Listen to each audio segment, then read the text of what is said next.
I'm Graham, and I'm here to introduce Chiron Codex. Chiron Codex is about turning software engineers into centaurs, using the best of AI augmentation.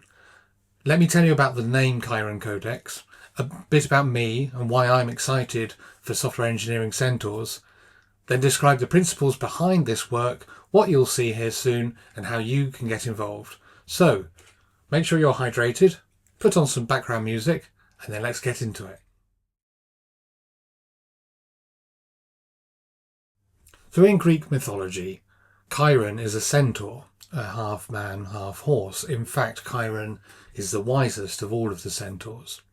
We use the word centaur in AI to refer to a human and an AI working together to become more skilled than either of them is. It's a phrase that was created by the chess grandmaster Garry Kasparov, who was the first grandmaster to be beaten at chess by an AI system. He noted that grandmasters now are much more capable at playing chess. Their scores are higher than the grandmasters of his time, and that's because now chess grandmasters train using AI tools. They play chess against AI. They ask AI about the value of different moves, about the position on the board, where the advantages and the weaknesses lie. And so they learn more about chess. They become more skilled at chess. And a human and an AI working together are better at playing chess than a human working on their own. And codex is a word for a book. It refers to the type of book that's made of various pages bound together, a traditional place for us to store knowledge. So Chiron Codex is about using the knowledge we already have as software engineers and that we continue to uncover by practicing software, and using that alongside AI augmentation to become software engineering centaurs, to become better software engineers than we can on our own.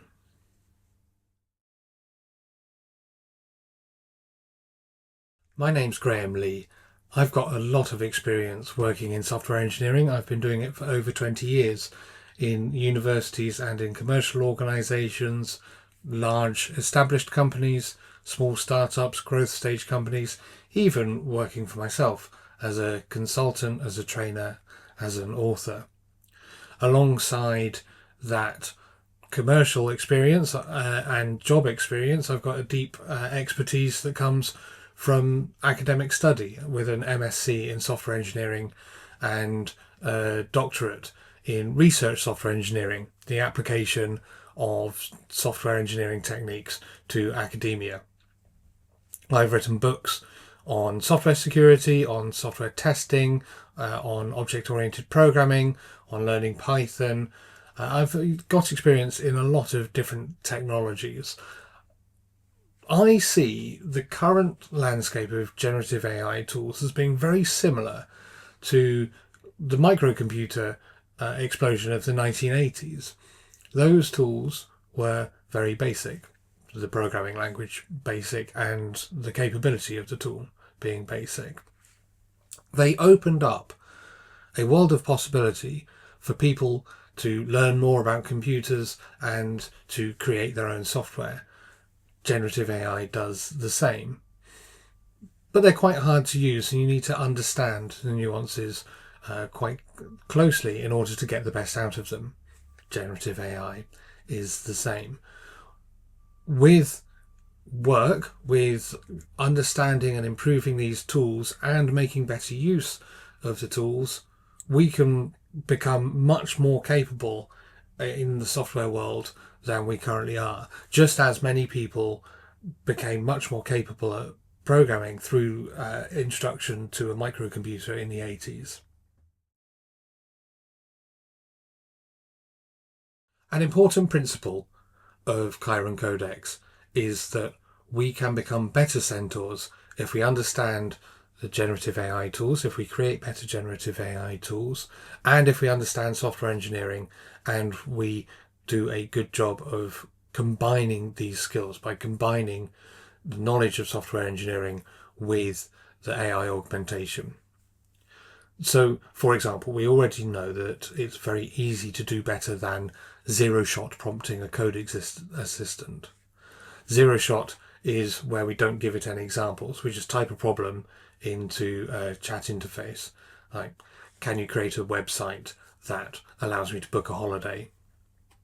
And then accept the code that the tool creates.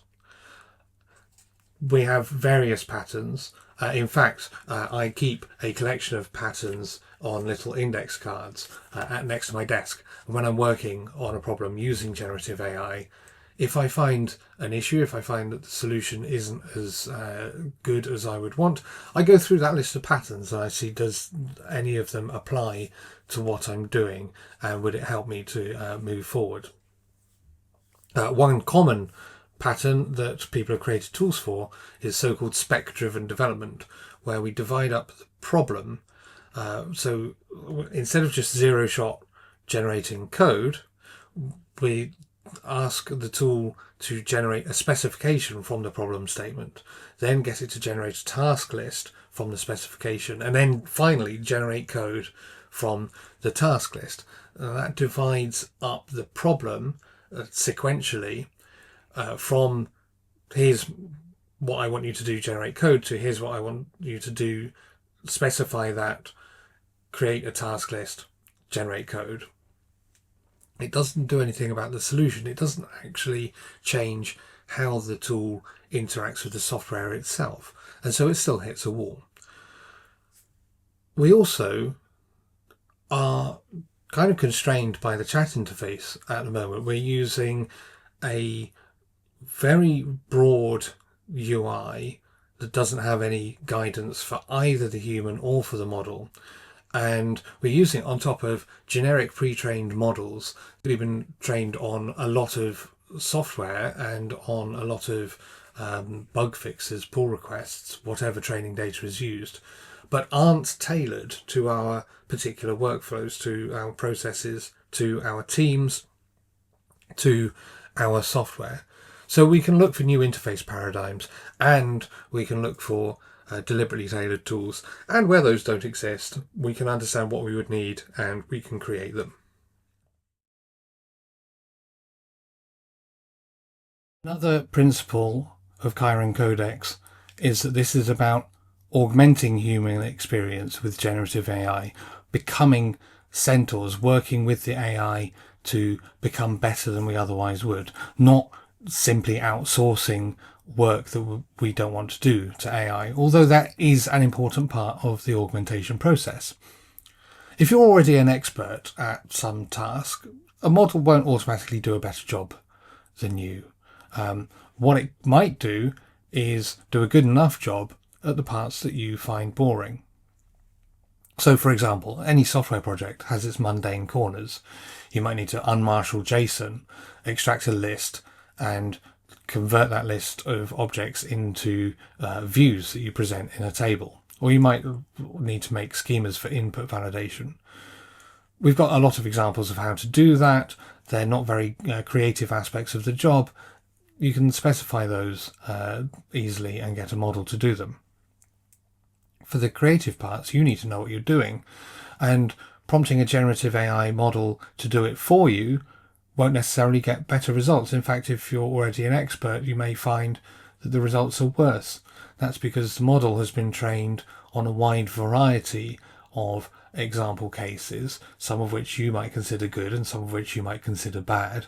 And so the output is going to have some of that distribution in the way that the code is generated. It won't necessarily do a better job for what you expect. But what you can do, and how you can become better using the AI, is to train with the AI. You can use it to explore your solution and point out any alternatives that you might not have thought of. You can ask it to weigh up the pros and cons, to find any flaws that you haven't considered. Therefore, you can get better at your craft. You can get better at the skills that you are practicing by training with the AI. You can become a software engineering centaur. They can also help us by doing that okay job that we just discussed of the bits of the work that we don't know very well. People typically have a kind of T model of skills acquisition where we're experts in one narrow field, and we have less experience in adjacent and in other unrelated areas. So let's say that you're a programmer and you don't have much testing experience. You can get generative AI assistants to do an okay job of testing, which might be better than you would be able to do without that support. Add to that project management, info security, estimation, design, user experience, everything else that you maybe don't have a full understanding of, and you find that you can take on broader projects, that you can get a decent enough result from the parts of the job that you're less familiar with or less confident at. So the other aspect of this is that where we are experts in a field, we can help to reach more and more people by augmenting those people with generative AI tools that we have guided using our expertise. So if we have got experience in testing, can we build tools that use generative AI to turn people without that experience into testing centaurs? Absolutely. And together we can raise the bar of software quality, combining our expertise and creating centaurs, just as the chess world has created centaurs that are better than any human grandmaster ever was by allowing human grandmasters to train and to learn from AI tools. Now, that is not to say that vibe coding, the idea that someone can produce software without any programming experience at all, doesn't have a place. Software engineering centaurs are people with software engineering knowledge who augment it with generative AI tools. Vibe coding is generating software for people who don't necessarily have a lot of software engineering experience. We shouldn't exclude that. It can be an amazing and empowering capability for people to be able to write software themselves without having to learn all of the ins and outs of a computer. This was the capability that was brought about by the 80s the basic programming language, abstracted away a lot of the internals and a lot of the knowledge required of what's going on inside the computer, and opened up programming to a lot more people. The bicycles for the mind metaphor that Steve Jobs used, similarly, is about computing being a way to strengthen your mind, to improve your thinking by using this tool. But we shouldn't necessarily look for evidence that people who don't have software experience are able to produce a whole software as a service platform that scales to many users, or are able to create so many millions of recurring revenue. Maybe they are capable of that, and that would be great. What we should instead look for is people who are able to make their computers more personal, who are able to take the tools that are available and, using generative AI, create interfaces and experiences that work better for their individual needs. An app, say a note-taking app, something that doesn't have any external connections to services in the rest of the world, it doesn't have any complicated data transform needs, is something that can be useful but can not quite fit the way that an individual wants to work. And there's no reason now why every individual user of a computer couldn't have their own notes app that works exactly the way that they want. We might not be able to fully empathize with everybody else and so create the best experience for them. And we may find that in trying to make scalable software that works for everybody, it works kind of well for everybody, but doesn't work perfectly for any individual person. We should be looking to make software available as tools or agents that people can integrate and can build their own experiences and their own interfaces on, because customization has never been easier than it is now, and it has never been more valuable than it is now. In particular, that can be huge for free software or open source software applications, because they are the best way to achieve this customization paradigm.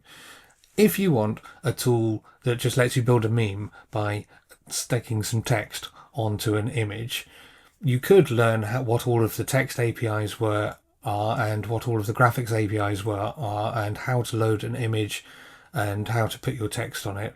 Or you could take an existing free software application like the GNU image manipulation program that already does this, and create an interface on top that removes all of the image editing tools and all of the color space things and corrections and selections and all of that complexity, and just gives you a canvas. You put an image on and you put text on over the top using the implementation that's already been created.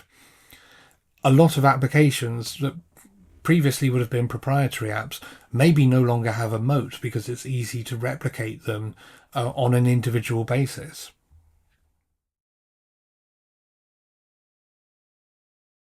Next, I want to look at some of the economic principles behind Chiron Codex.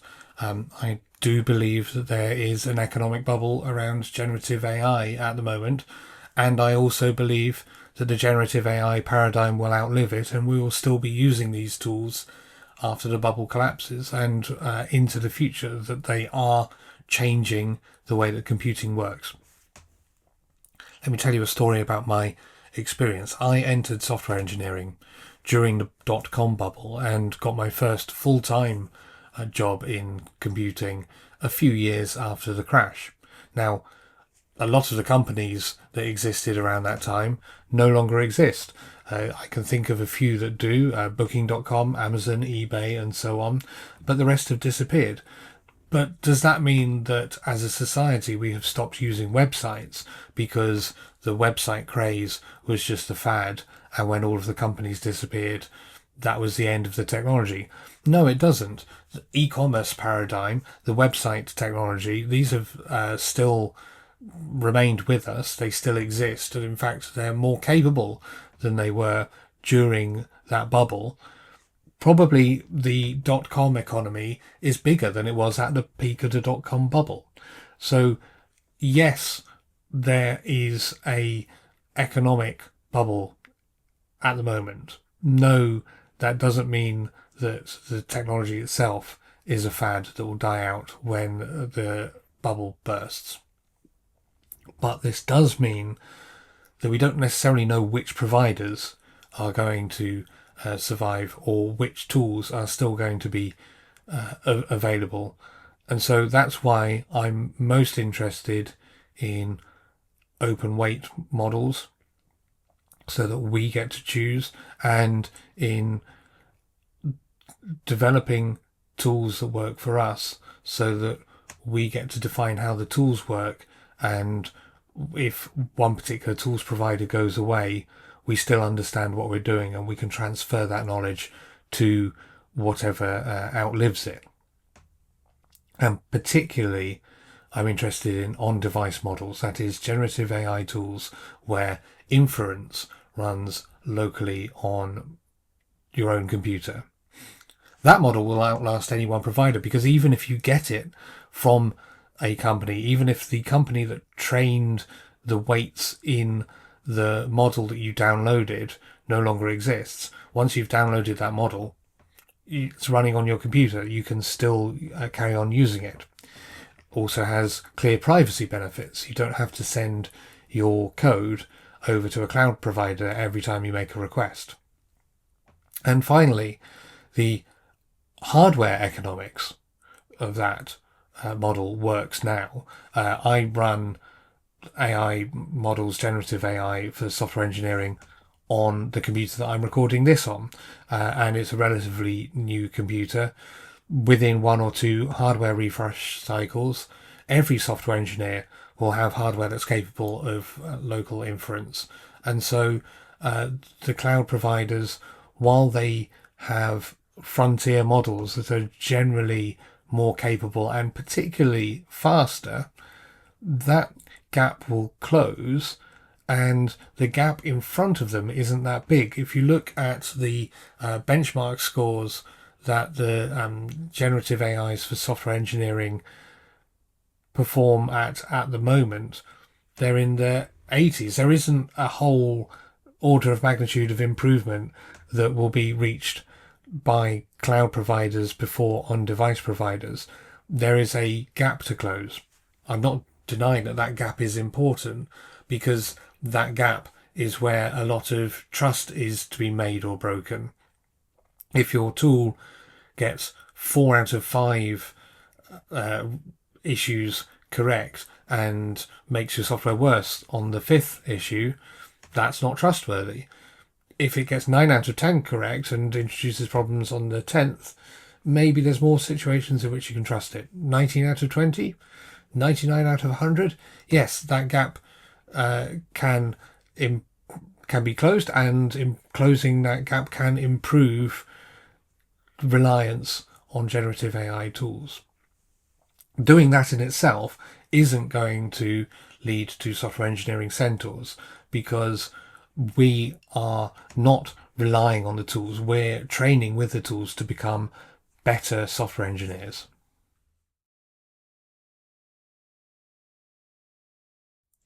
So what will Chiron Codex do?